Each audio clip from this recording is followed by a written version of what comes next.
Welcome to DIYEasyCrafts.com. Today we're going to take a look at making waterproof papier-mâché land sharks or lawn sharks.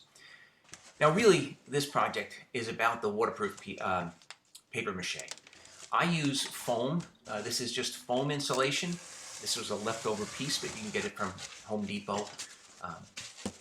The pink foam is actually a little denser and is a little less messy to work with, but like I said, I had this piece. Any foam will do. You cut it out to shape. I used a serrated kitchen knife, which seems to cut the stuff very nicely. And you can fine tune it as much as you want, whatever your artistic ability is.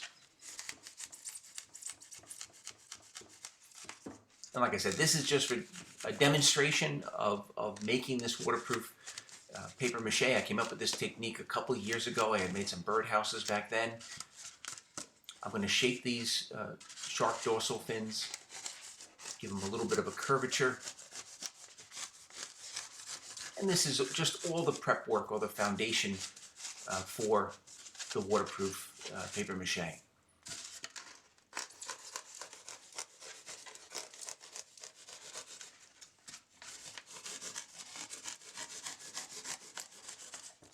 So in addition to the foam, I used a piece of 1x2 and a couple of pieces of threaded rod. I think they're 1/4 and I bolted them. I bolted a short length of the threaded rod through the 1x2.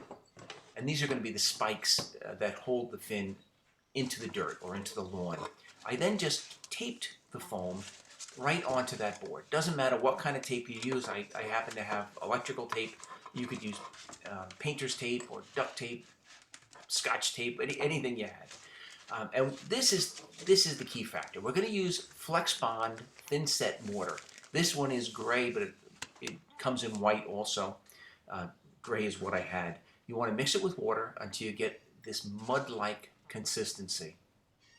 And this is, it's really not paper mache, it's really like a mortar or a cement mache.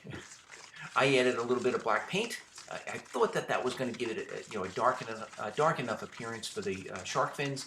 It ended up not. It came out more dark gray, and I ended up painting it anyway. So I wouldn't bother with the paint.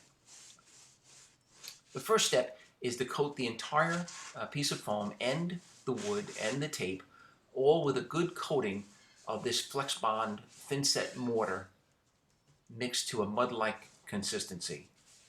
And I'm wearing gloves. I'm using just a paintbrush. Once you've got a coating on, then you can start taking small pieces of newspaper. I like to paint both sides, get them completely saturated before putting them in place.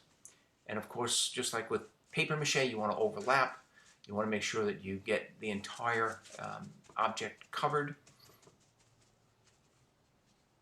And I think I mentioned before I had done birdhouses probably 3 or 4 years ago, and they held up very, very well. In fact, they're still outside in the New York area, so they've withstood being outside in rain and thunderstorms and snow, winter, summer heat, etc. You definitely want to make sure that you get paper coverage going under the bottom and up the sides and overlapping, just to secure whatever it is that you're working on to the wood base. And you don't have to use foam as the skeleton. You could also use paper mache and then coat that paper mache with this Flex Bond mortar and additional paper. When it's all done, you can give it another coat of the thickened mud to kind of smooth out any high spots, etc., and then just let it dry completely. I put it in my boiler room and it dried overnight. And then the final touch is just to paint it. You can either paint it with a paintbrush, or I had some black spray paint. I just sprayed it.